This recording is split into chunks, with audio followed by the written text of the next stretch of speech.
Well, hey, everybody, and welcome to another episode of Keys to the Shop, where we give you insights, inspiration, and the tools you need to grow as a coffee service professional. My name is Chris DeFurio. I'm your host for the show, and I'm always happy to have you on these episodes. And if you don't already have a subscription to Keys to the Shop, or you just hit the button that says subscribe on your podcast player, or even on YouTube, because we're on YouTube now and you can watch this episode as well as listen to it, and stay tuned for other things coming from Keys to the Shop on YouTube.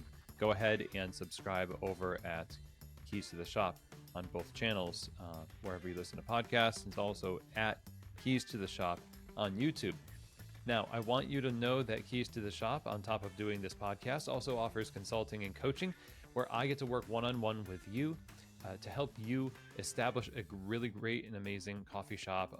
Also, if you have a coffee shop and you're dealing with some challenges, some opportunities, some just efforts to scale and refine your operations, your people, your culture, there's a lot of things we can do together in coaching and consulting to help you reach the next level of your business, and do so in a way that frees up your time, but also allows you to facilitate the success of your staff, and also just the enjoyment your customers have of your business. It's kind of like a holistic approach to creating a coffee shop that lasts and is fulfilling for you as the operator. And I've been able to work with so many different coffee shops over the years of doing coaching and consulting with people. And maybe this is something that will be the right fit for you. So let's have a conversation at the least, and hear about what's going on in your world as an operator. It is a lonely place sometimes, not sometimes, probably all the time. And this is what I hear from people day in and day out as my active clients are going through their own, part of the world in shaping their cafes and working through the challenges with business ownership. Having an outside perspective, myself with 25 years of retail specialty coffee, and then just being able to have conversation and work out the unique solutions for your business, it makes a big difference. And so if this is the kind of thing that you're looking for, somebody to walk alongside you as an advisor and as somebody who can hold you accountable for creating that change that will in the end benefit you and your business, then this is probably something you should explore. So just start with a free discovery call. Chris at keystotheshop.com, CHRIS at keystotheshop.com. You can reach out and DM, or any other way you can find to reach me. But Chris at keystotheshop.com is the best way to do that. Now, I want to let you know this podcast is made possible by our sponsors. And let's take some time to thank them today, especially the folks over at Ground Control. The Ground Control Cyclops Brewer is an award-winning brewer that has been just turning heads in the industry because of the level up in quality, but also it can make extractions that are so high quality that they will substitute well for espresso in iced lattes, with the kind of extraction that you almost couldn't tell side by side. This, for a lot of operators, has been a real game changer when it comes especially to high volume catering situations and other applications that people have thought to use this in. So it's batch iced lattes, cold brew, excellent batch brew coffee. So there's a lot to love here. And their new generation of ground control brewer is even more beautiful and higher percent of output, 30% higher output for batched espresso, concentrate, and cold brew. So groundscontrol.coffee. Check them out. This is something that you probably want to just at least learn about and place in your shop if higher productivity and higher quality are things that you're concerned with. Groundcontrol.coffee. Now, I want to also thank the people over at the Barista Series from Pacific. The Barista Series has been a mainstay in the world of coffee for quite a long time. The original, in terms of plant-based beverages, we call them plant-based performance beverages, or they call them that, because they perform on bar the way that you would want something in a high volume, high standard specialty coffee bar to perform. So no matter what you use from the extensive lineup, they will give you they'll stand up to the heat from steaming. They'll have amazing texture for latte art. And also, it keeps the balance focused on the beverage. The taste is just not only the plant based beverage, but it's also the espresso, the coffee. So the focus is on the coffee, and that's a big deal. All three of those things matter, especially the fact also the fourth could be that Pacific has been dedicated to supporting baristas for quite a long time in the coffee industry. So pacificfoodservice.com. That's where you should go. Get samples, try it for yourself, of course, and I think you'll be impressed. If you're looking for the best plant based beverages to serve your customers, then I think you should try the Barista series from Pacific. So now today we are I'm excited, and I hope you're excited to learn about life on the coffee farm and then how to breathe new life into a coffee farm by entrepreneurship. The next generation taking on a business to support their family and then other people's families, and then creates this virtual cycle of support where also it creates a lot of feedback and communication between the two ends of the value chain. This is what Yolima Taborda Rojas has done with Paisa Coffee. I was very fortunate to go to the booth that Jolima and her team had at the SCA in Chicago. And I was there and had I think it was a pink bourbon um, dry washed coffee. They have many different types of coffees, of course, on their website. But I loved it. And, here's the thing about me, I don't necessarily gravitate toward the brighter coffees or florals as much as I do earthier elements and heavier tones. And that, I don't know, that's just me as I age. But this coffee was floral, beautiful, clean, and probably was one of the best coffees I had on the show floor. And I tried a few, out there. So reached out initially to say, well, where can I get more of this coffee? But then as I learned more about Jolima's story, how she was born on the coffee farm in this coffee farming family, how she went away to school and was initially trying to figure out career, but then realized that coffee, because it's part of her identity, is her career, and decided to start this importing company. At first, maybe a roastery, but decided importing is the best thing. And how that has taken shape over the years to create a lot of support for not just her own family's coffee, but many families' coffee. As they expand, they also are creating a lot more momentum for those coffees in the marketplace, with Jolima representing those coffees in the US to consumers and roasters. This is Jolima's story, and I think it's really inspirational. And I'm excited to have her on the show to tell it. And I think it's important for us to learn not only where coffee comes from, but the people behind the coffee that can inspire us to do more with the businesses that we have, to reach out and keep those lines of communication open and support businesses like Jolima's. And yeah, so this conversation I think is going to be a good one. And I was there for it. I'll tell you it was. So here we go. This is my conversation with the founder of Paisa Coffee, Yolima Taborda Rojas. Yolima, welcome to Keys to the Shop. How are you today? Thank you so much, Chris. I am doing good. Thank you. How are you? Perfect. I'm doing well. I was so sad when my bag of your coffee ran out that I got I'm from, sorry. yeah. I'm looking forward to buying more and finding it and where it's being roasted, but it was one of my favorites from the show floor at the SCA, and so in Chicago, and so I wanted to reach out, and the more I learned about the story, the more I was just like, this is something that I really want to explore on the show. So I appreciate you making time to join us today. Um, it is probably best to think about, the beginning and how you started in coffee, which is a funny question because it's kind of like your life. This is a Yes. family thing for you.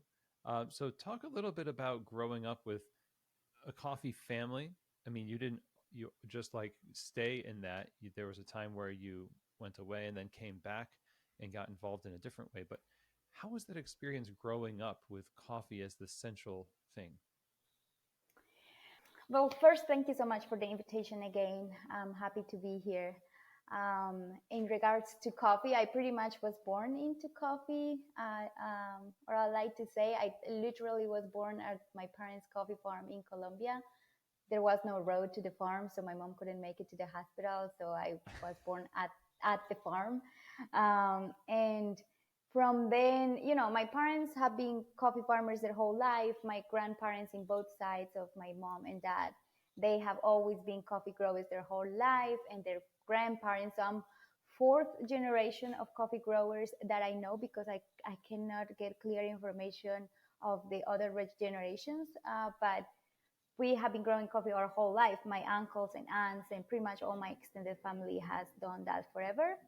And I was a children of coffee. So I grew up at the farm, learning about coffee farming, and knowing that thanks to coffee we had food on the table, and everything we had was thanks to coffee. Learning to love the land and the farm, and everything that nature provides to us. My parents were always very clear, and make sure that we appreciated how much land provides to us as farmers, and why it was so sacred and important to us. So it was a great experience. I wouldn't really change my childhood for anything. I had a lot of fun, a lot of freedom around the farm. I didn't realize that back then, but now, seeing how things are, I can see that I had a pretty blessed childhood. I was also the first one in my family to go to college. Most of my cousins went to high school with me, but most of them didn't make it to college. And prior to me, like my parents, they didn't even want their kids to go to school. They didn't see a value on it. They wanted them to be at the farm, work as farmers, and just stay there. So I am very lucky that my parents had that vision for us, for me and my siblings, to go to school. And they always, told us, you have to go to school, you have to study, you have to sadly get out of the farm. This cannot be your life forever. You have to leave the farm, you have to go do something better, because at the farm you're just gonna survive, you're not gonna get anywhere. So they had that clear, and they kind of put that in our minds. So growing up, I knew that thanks to coffee we had everything, but also that couldn't be my life. I had to do something more for my family, for my parents. So I I grew up, knowing that education was very important, and doing as much as I could to be able to go to school. And my parents did a lot of sacrifices also to send me to school. So I moved out of home at 11. When I was 11 years old, I moved out of the farm to live in the town. The farm is about an hour away from the town.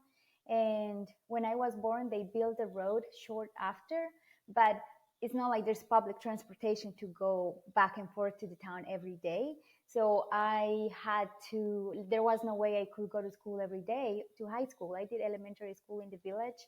And then to high school, I couldn't go every day from the farm. So I moved to this youth home that was in the town, and it was dedicated specifically for all of the kids of all of the villages around the town that needed to go to high school, but that had the same issue than us, that they couldn't make it every day to school. So we would live there.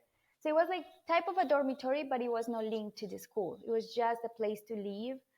It had some additional education, more like integral education that didn't have to do with books or anything like that, but more with like discipline and cleaning and being responsible for yourself, that sort of thing. And then there were two main high schools in the town, so I will go to high school from that dormitory or that home every day. I would walk to high school and come back. This house had these very strict rules that we all had to follow. All the kids from the country, we all had to follow. So we had a schedule. It was very, very set schedule for meals, for cleaning, for homework. So it was a great experience too, but it made me live, it kind of made me grow up faster because I had to leave so early, so young. I realize now like how young I was. But at that point it was kind of what, if you wanted to go to school, that's what you had to do. So I lived there for a few years while I went to high school, and then eventually I went to college. Um, and college was in Medellin. And I went to a university called Universidad Pontificia Bolivariana in Medellin. And it was also about an hour away from Amagas, so it was too hard to travel every day. Just an hour away, but really with traffic, it will get much, much longer. So I had to move to the city then. When I was living in the town in the dormitory, I will visit my parents every weekend. And then when I moved to the city, then I will visit them once or twice a month. Wow. So, and all of this is in stark contrast to life on the farm. There's a lot of scheduling, a lot of rules and restrictions, and it's as you grew up in this educational environment. What did you develop in terms of your goals as an individual? Did it create more of a broadening of your horizons for what was out there in the world beyond the farm? Did it pull you away from the farm, or did it just make you want to find another way back to the farm using your education? Um, well, I always had clear that I wanted to give back to my family and to the farm, but I didn't want to leave the farm and forget about it because it's part of my identity. But I did wanted to make it easier for my parents. I did not at that point think that I was going to achieve that through coffee. I was hoping, I studied business management in the city, and I was hoping to get a job in my parents wanted me to work at this bank. It's a big bank in Colombia. So they always like, that was their dream for me to work at this bank. But I didn't want to work there. I wanted to do human resources, and I wanted to work at this specific company that required me to speak English. So that's kind of when I hit towards the end of my college. I'm like, well, I need to learn English because I won't be able to work in this place if I don't. So my goal was to, have a good job and support my parents so that they wouldn't have it as hard at the farm. And then they could keep doing the coffee stuff, but without having to live such a tight life.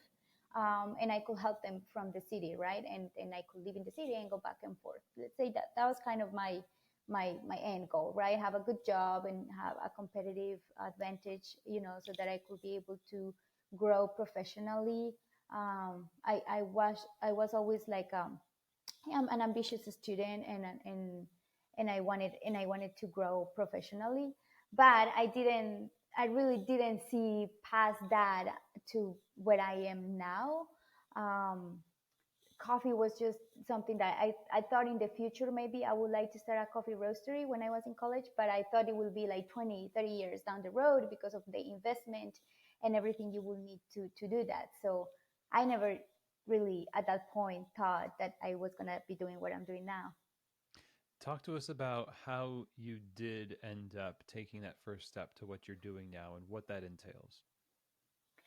So when I finished college, or in my last semester, I learned about this exchange program called Au Pair Care. And it's a program where, you I could come as to the United States or to another country. In my case, I let's say I picked the United States because of the English. I wanted to learn English, and I could come here, pay this fee that was not super small, but also not unachievable for me, like easy to get with a loan. And I could live with an American family, a family from the US, and then I could work as a nanny for them. And in exchange, I will get to learn the language and the culture, and I will get paid, enough to go to school and do some small things. But I will have a place to live and a house and food, So it was a really good program, and I learned through a friend. And so I'm like, I'm gonna do this.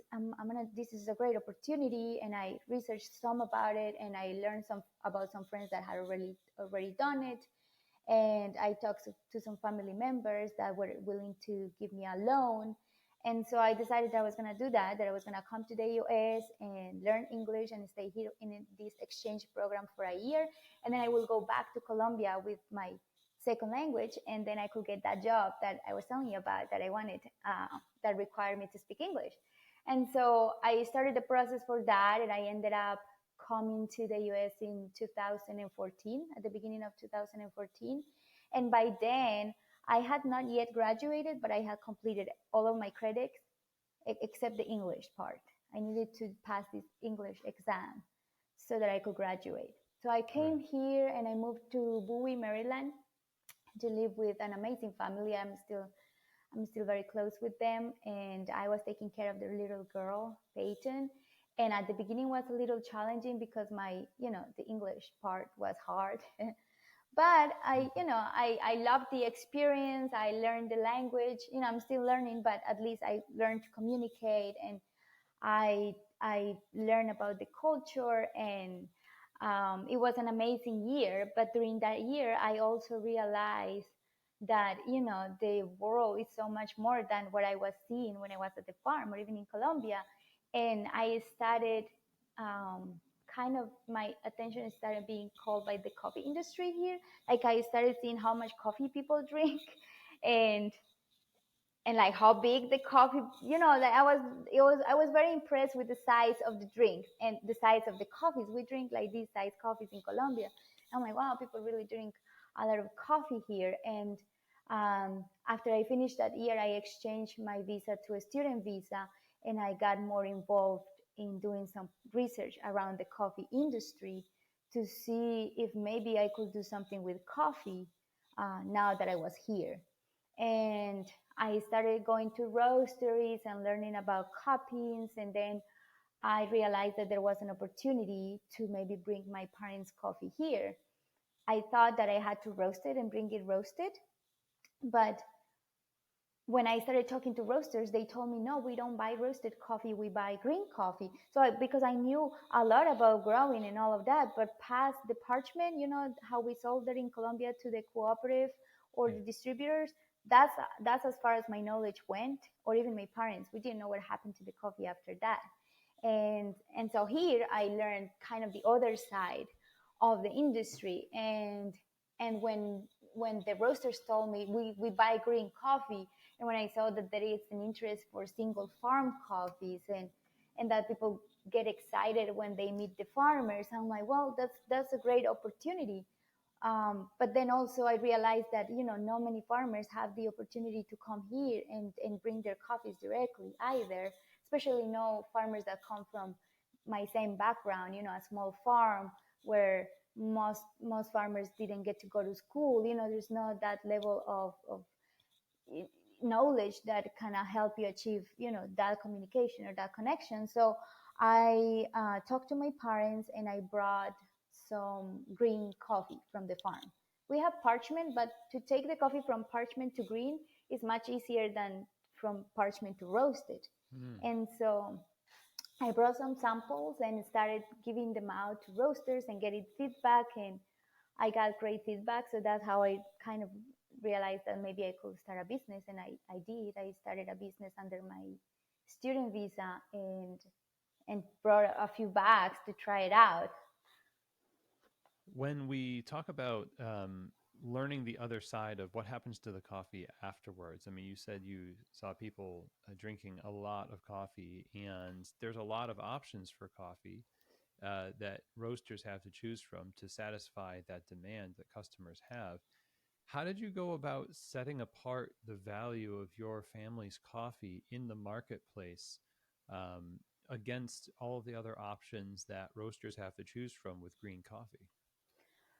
Well, I really didn't think of it that way at that moment. Like I wasn't thinking of what other people were doing, or how to approach it. But I was more very interested in sending a message and transferring, the message of my family and myself to the roasters, and just tell them what we were doing, and share what our farm was about and our values. And I realized that there was interest just because it was me sharing the coffee, and I grew up at the farm, and it was my family's coffee. And I have a direct connection to that coffee and to that farm because I grew up there, and I am passionate about it, and I want to learn, and I wanted to get as much information as I could to get the coffee to be even better if they needed it to be better. So I think that on itself made a difference and got people interested in helping us and in helping me and in trying our coffees and promoting our coffee and visiting our farm and meeting our family.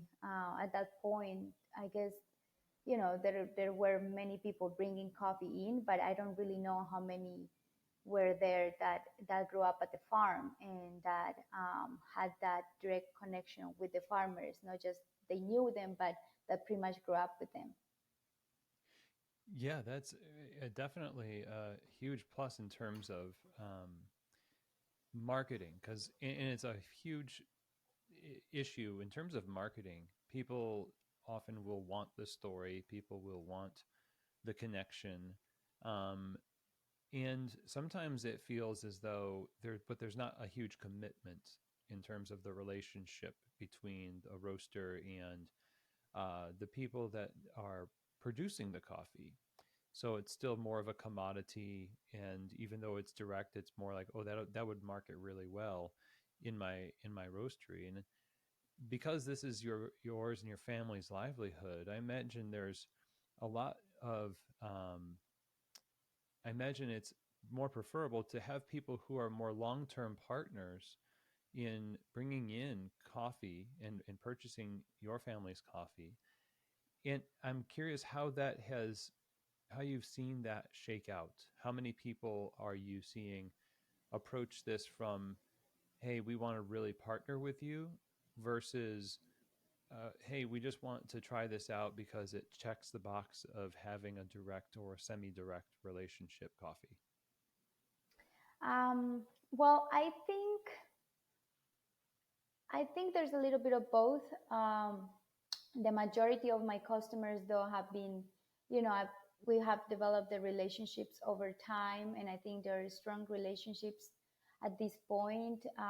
And they're interested in going to the farms and meeting the farmers and joining some of the projects that I have to give back to the farms, and it's very tangible. Hmm. What they're doing and the value that they add. So I can really see how interested they are in that relationship. I just came back from Colombia a week ago, and I was there with a group of customers, roasters that went there and stayed at the farm with me and my parents, and we went, learning about the farm, and we share with other farmers in the area. But we also, spend the nights together and cooked out and play cards, with the family. So it was like more of a friendship relationship at this point. And they are truly interested in giving back to the farm and in that mission of connecting with the farmers.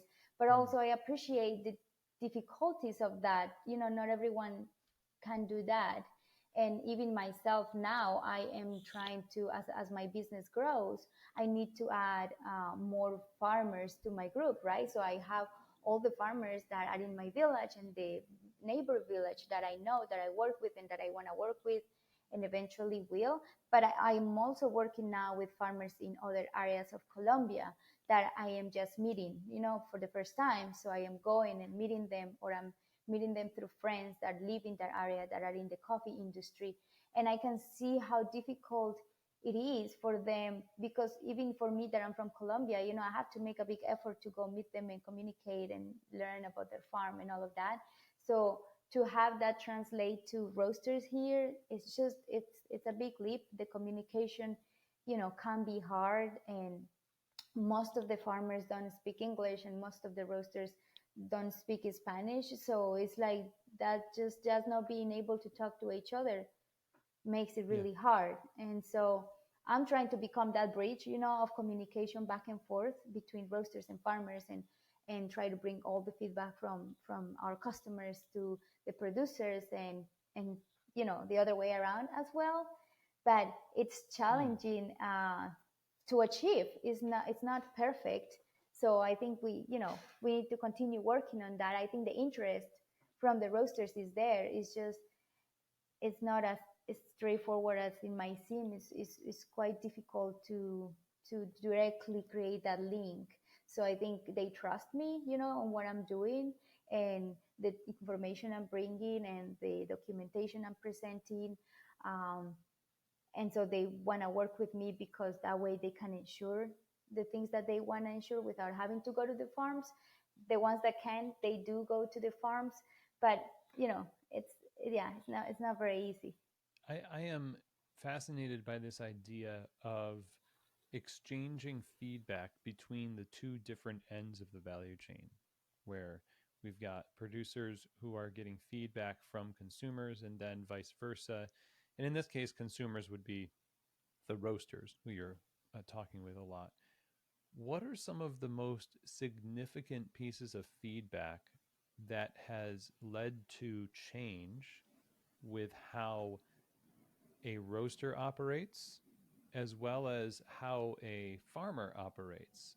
So a farmer might get some feedback from roasting that you communicate because you're talking with roasters and they say, oh, well, if that's the case, then we'll do this differently. And it's worked out well.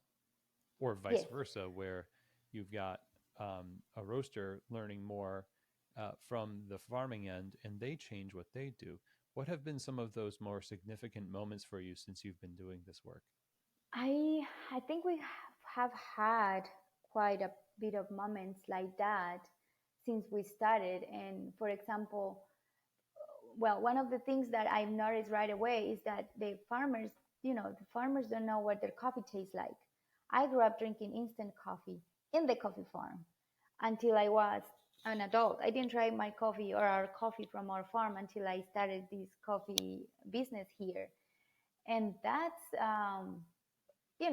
normal, I guess, to a certain level, but also quite contradicting because we are selling a product and we don't know what it tastes like, right? So farmers sell a product that they never taste, and so they don't know if it's good or not. I mean, based on taste at least, like they just go by the eye, by what it looks like. But being on this side of the industry, I realized that what matters is flavor, and so at least what matters the most, right? So the physical qualities, of course, are very important and they complement. But at the end of the day, it's the cup what defines whether a coffee, is good or not, or whether the customer is going to buy it or not. So I'm like, how come? So how come the farmers we could sell this product and we don't even know what it tastes like? And so we have to rely on the people that buy it and drink it, right?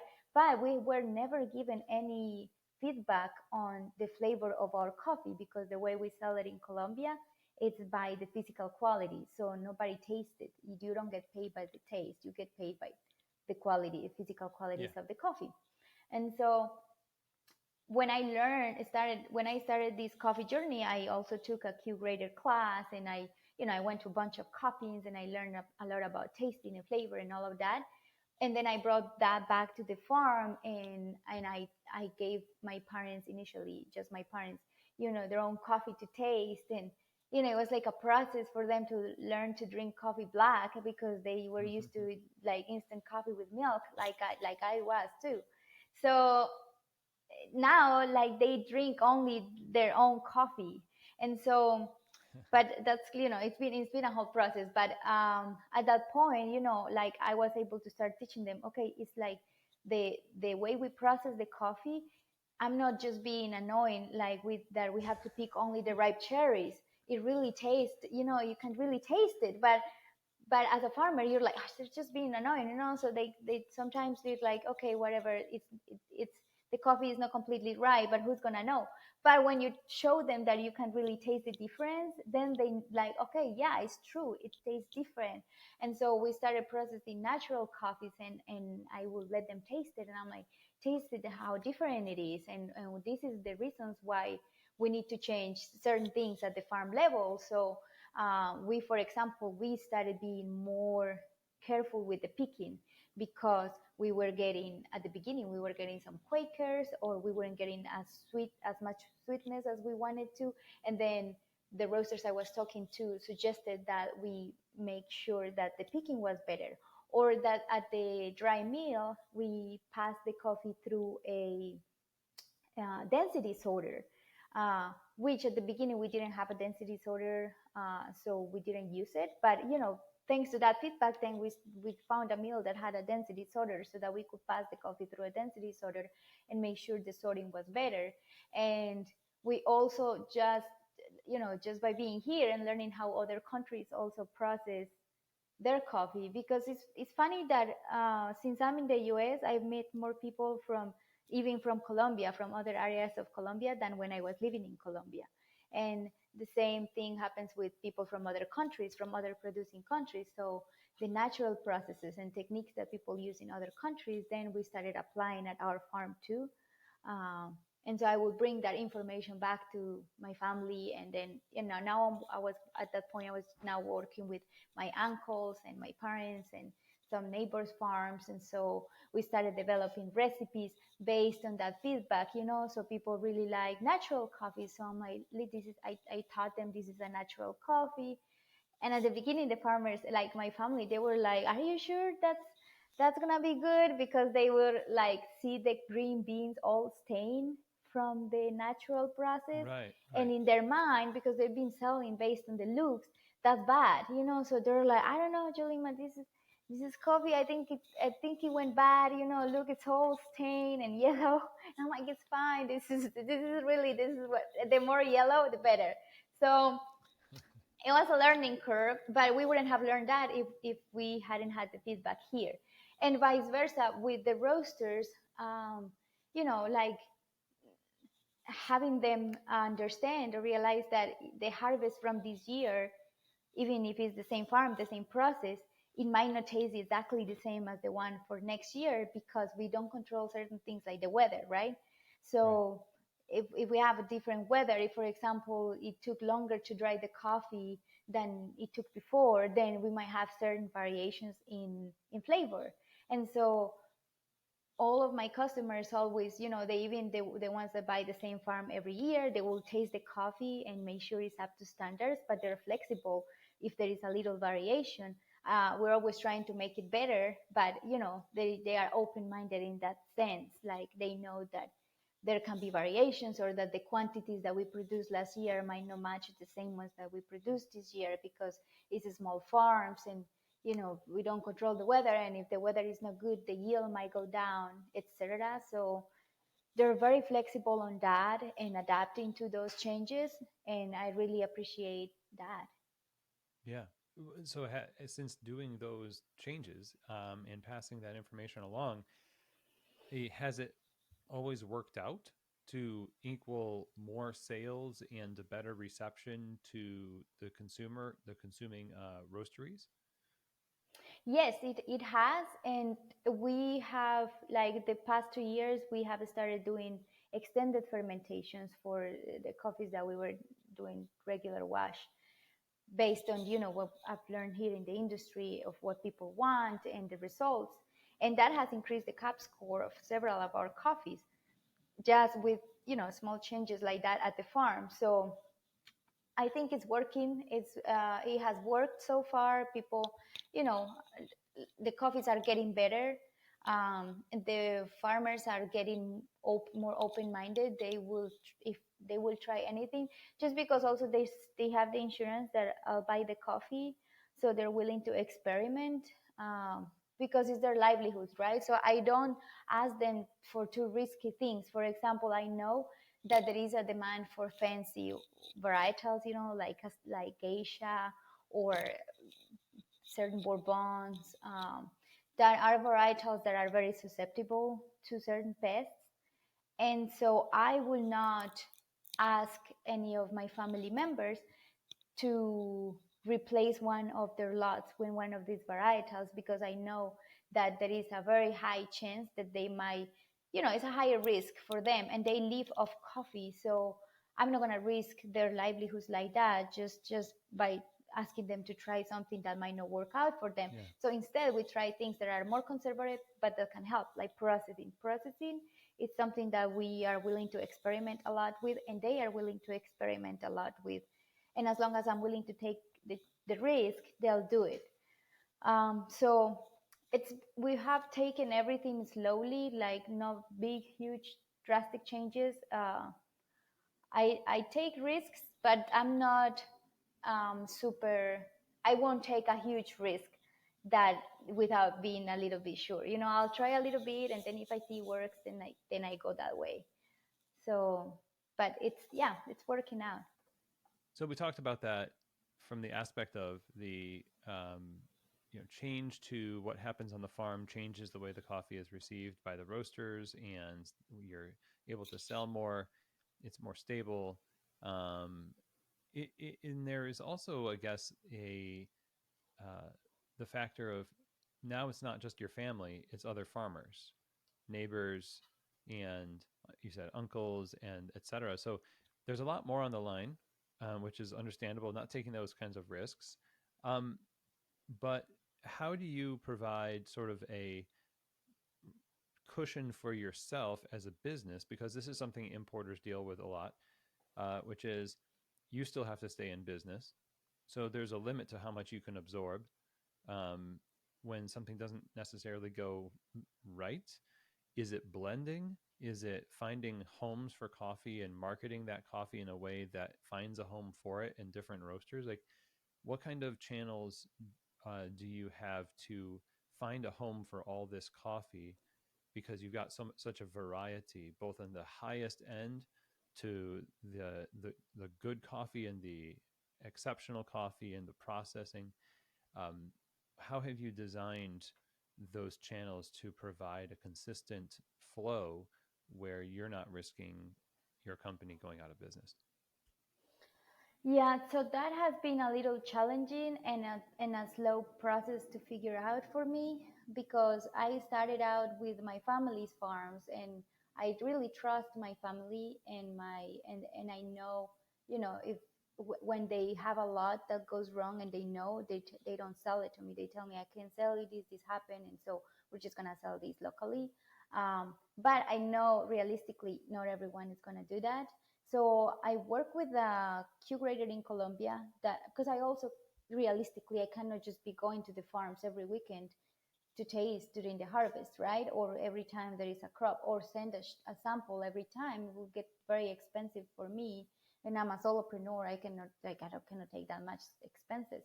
But I work with someone there that is constantly evaluating the quality of each lot of each farm, including all of my family's farms, just to make sure it's good before I purchase it. Yeah. And if there is something wrong, so that we discard that. And with my family, it's been very easy. But when it comes to new producers, now that I'm working with new producers, I it took me a while because I didn't want to do it on my own. So I have a partner now in Willa, Chris, who you met at the show. Probably he was there with me. Yes. He has been in coffee for a long time, very knowledgeable guy, and he helps me with he's a farmer himself too. He has a farm, and so now I can trust him with the coffees there to help me with the sourcing and the quality, and especially these very high end coffees.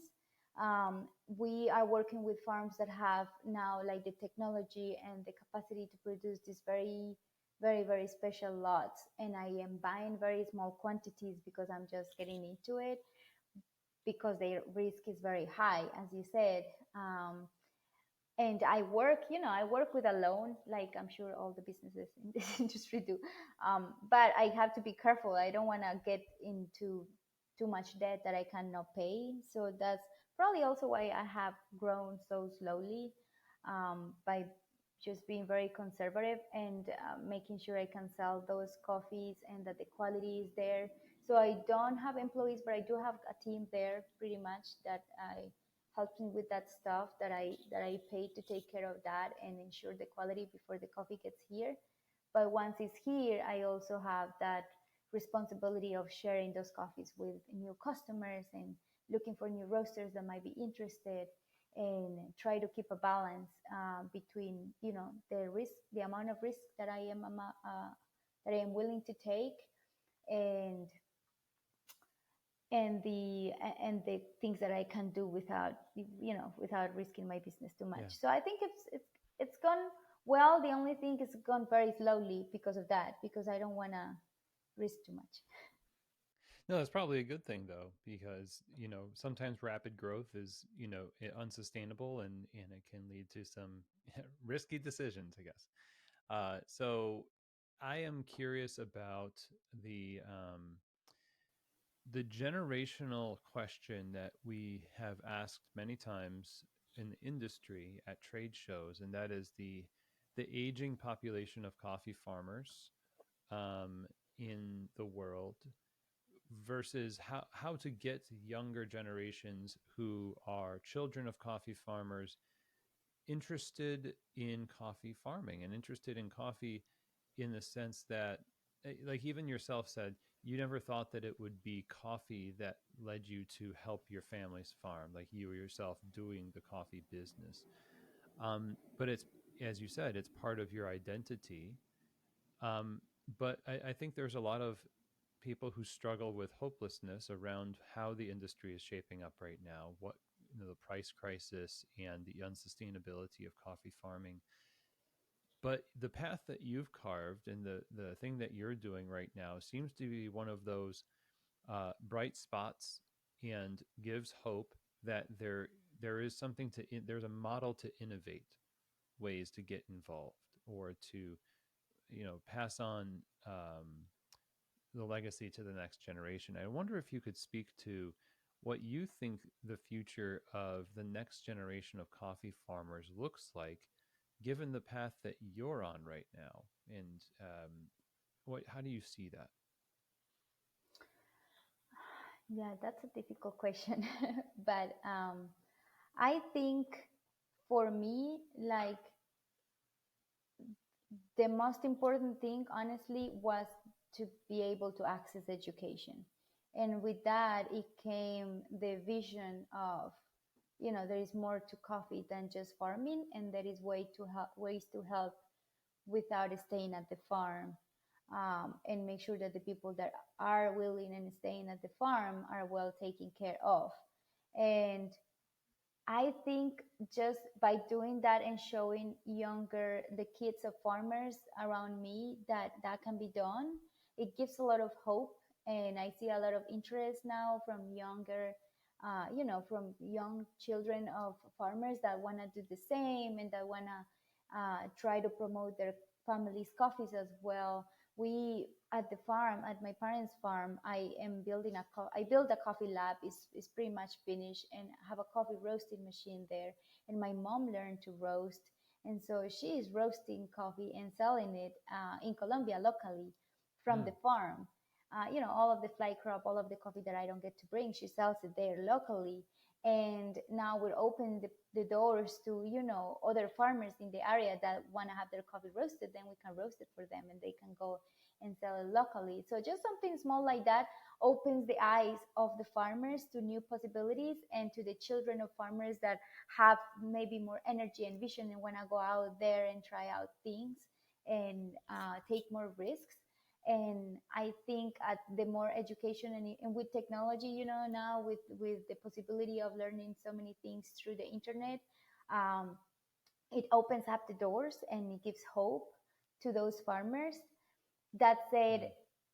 as long as coffee is not profitable for a farmer, there will be no interest on their children to continue with the farm. So I think we need to show those children of farmers and farmers that their farms can be sustainable through specialty coffee, especially for the small farms, because I think the conditions are different for larger farms. I'm talking about, the majority of farms, at least in Colombia, they are very small.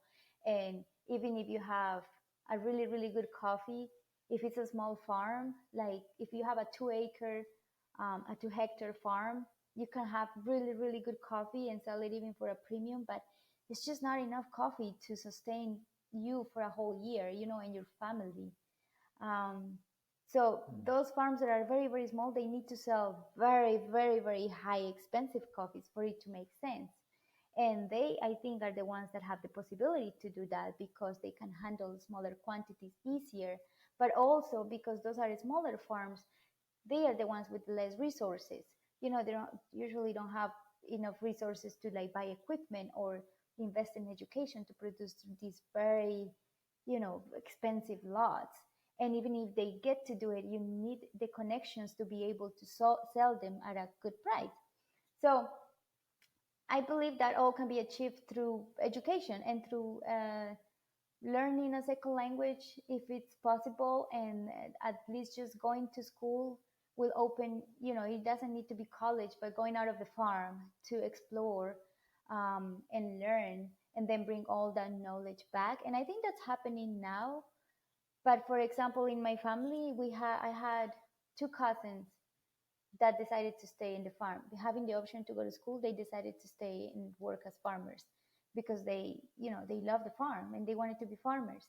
And so there is still interest. So if we generate more value for them, there will even be more interest for them to stay at the farm. It's also we're having a little bit of issue right now, at least in my family's farms, with workers. It's not been easy to find workers. Hmm. So I think if I tell my dad that I'll buy another farm for him, he will say no. Like if I told him I'll give you another, 2 hectares of land for you to grow coffee, he'll probably say no because there is no workers. So it's very hard to get workers, and we're having some other challenges with the work laws in Colombia that are affecting the way farmers, approach having full-time workers, and it's becoming very challenging for them. So I'm like, that's a big issue because even if we were able to buy the coffee at a really good price, they need to have workers that Yeah. can work the land in order to produce it. But the more they learn about a specialty coffee, and the more I'm able to provide better prices for them, the more motivated they get. So, like my uncle, I was in Colombia last week. I was talking to him, and there is like all these projects, that people that come to the farm with projects and to do around the farm, to plant trees, or to do a cooperative stuff like that. And he was telling me the only thing I want is to produce really good coffee and to sell it for a good price. So the farmers just wants to focus on producing really good coffee, but for that they need, resources. So as long as they produce really good coffee and we can, pay them a premium that is sustainable, then they'll be interested. Yeah. And so it feels like the answer is in part similar to what's happening with your company, in that you're providing a farmer owned supply chain. In You have the ability to create like a the direct line to the farmers. It's a very relationship based thing. It's not based on lack of knowledge. You have intimate knowledge of what's going on there, and you know everybody there. And it is the communication and the feedback that allows them to be competitive in the marketplace, as well as I love your example of the younger generation seeing what you're doing and saying, "Oh, well, there's a way to be involved and get energized around this because I see Yolima doing it, and it looks like it's working out." And the simple desire of just wanting to produce good coffee and get a good price for it in the market requires the innovation of different models for distributing that coffee and finding a home for that coffee. And that's what's really amazing about what you're doing. And all of us here in the consuming part of the world, I would say, traditionally referred to as the consuming end of the supply chain, I think a lot of us, especially in specialty, want to help in whatever way we can. And we do have roasteries, we have coffee shops, and we're just sorting through all of the information that's being presented to us as to how to make this better so that people can grow good coffee and get a great price for it. So, as we kind of wrap up here, I'm kind of curious about your perspective now, having been in this for a while, doing what you're doing. How do we, as roasters and operators of roasteries and cafes, operate our businesses in a way that will give the farmer the best chance for success of growing great coffee and getting a great price? I think by trying your best to support farms directly, even if you're not going there to the farm and buying the coffee directly, but try and get as much information as you can from the importers that you're buying your coffee from. As an importer, I can provide all of the information that you need. There shouldn't be any information that I'm not able to provide. Mm. um, and you know trying to make sure that there is a real impact, because I can say many things, but at the end of the day, the actions are what count, and actions can be proved if they are really being done right. So um, I think also the final consumer, the interest of the final consumer drives the interest of the roaster, that drives the interest of the importer. So it also comes down to educating the final consumer, and I've seen that when the final consumer learns, the more they learn, the more they want to know, and the more questions they ask, and the more questions they ask, then that kind of motivates the roasters to also ask a lot of questions. And I know quality is very important, and we need to strive for quality coffees, but also make sure that the quality is translating uh, in value to the farmers. So continue to buy good coffees, and continue to support farms directly. I also appreciate that there is a need for coffees that are not solely specialty. There is a need for blender coffees and coffees that are market price, because that's what helps many businesses be able to move coffees that are more expensive. So I'm not being, I don't want to be like idealistic and say, oh, all needs to be specialty coffee, because I know that that's never going to happen, right? But for the small farms, they only sell special. They should, as farmers, I think the small farms can focus only on specialty coffee. It's easier for smaller farms. And roasters can support those farms while also, handling the other coffees that help keep the business going. Like in my case, this past year, and into now, I am also adapting in, I understanding that I need to also include some lots of coffees that not necessarily are just going to be from a single farm, that I can buy from a group of farmers or a cooperative, to kind of help finance the purchase of the higher end coffees. Yeah. And I don't think that is a bad thing. I think it's just part of the business too. This is also a business. We need to see it both as a business and as a social impact action. But the business has to work in order for us to be able to make an impact too, right? So if there is no business, there is no impact at all.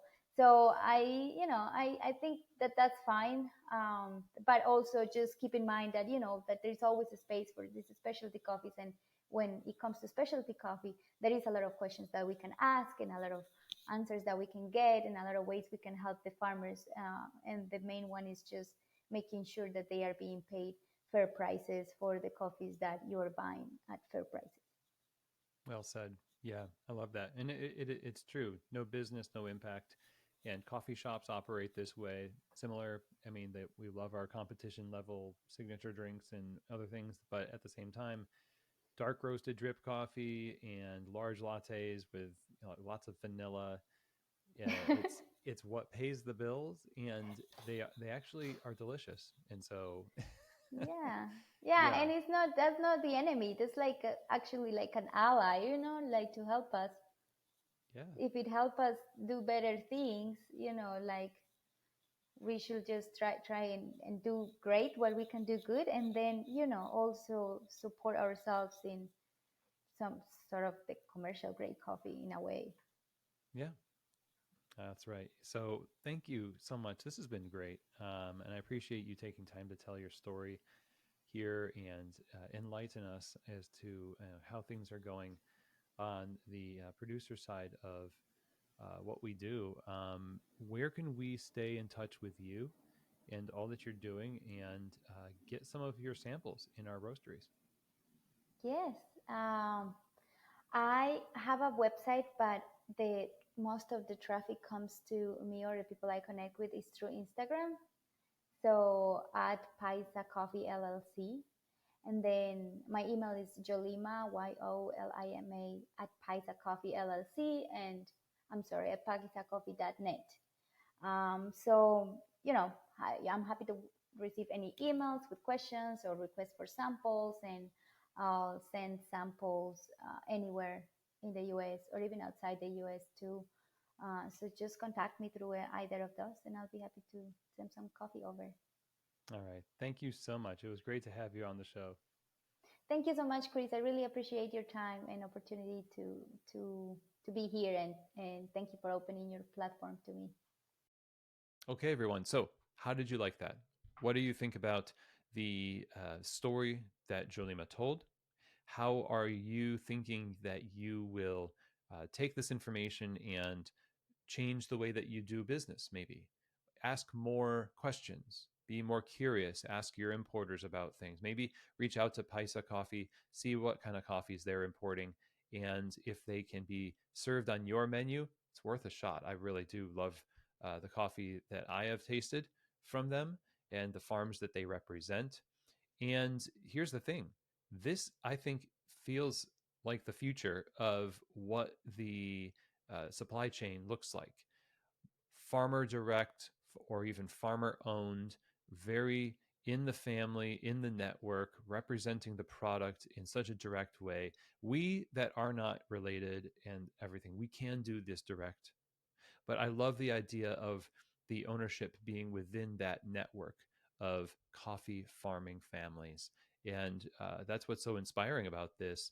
And I also love the idea that other younger people who are either thinking about getting into taking over the coffee farm or maybe doing what Jolima has done for their parents' farm, their family's farm, are inspired by her example. That's the kind of thing that we need to support. And I'm really excited for the success that they've had there. And I'm excited to have had Jolima on the show. So thank you. Huge thank you to Jolima for being generous with her time and for the example you set for us in coffee. If you are wanting more information about Paisa Coffee, then go ahead and go to the website paisacoffee.net, and you can learn all about their offerings. Currently, they have a lot to choose from. So get those samples for sure if you're out there as a roaster. And that's PAISA coffee.net. Now, if you have any questions, comments, or feedback for me about today's episode, feel free, reach out. I'm always here. I'd love to answer your questions, suggestions for shows, guests, or topics that you want to cover, or questions that you just have about the industry, about coffee shops, about coffee itself. And we're trying to do more Q&A type stuff. Yeah, that means collecting a bunch of questions and then producing episodes. A lot of YouTube content might be based on that as well. So again, I would encourage you to subscribe to the show. That's the best thing you can do for the show. Download the episodes and listen, share the episodes with your network.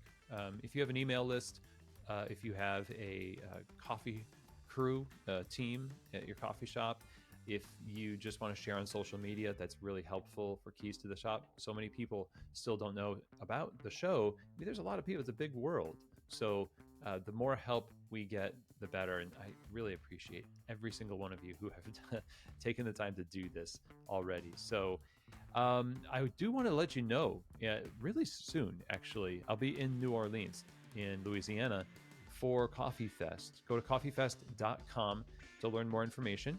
And learn about the fact that this trade show, I don't even want to say the word trade show because it's more than that. It's an educational epicenter. It's a resourcing hub. 30 years it's been in operation.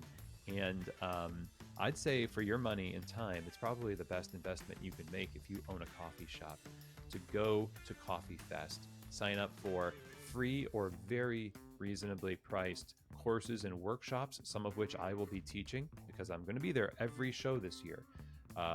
New Orleans, Minneapolis and LA. It's not in order. I think LA is first and then Minneapolis. But you should just learn by going to coffeefest.com and sign up.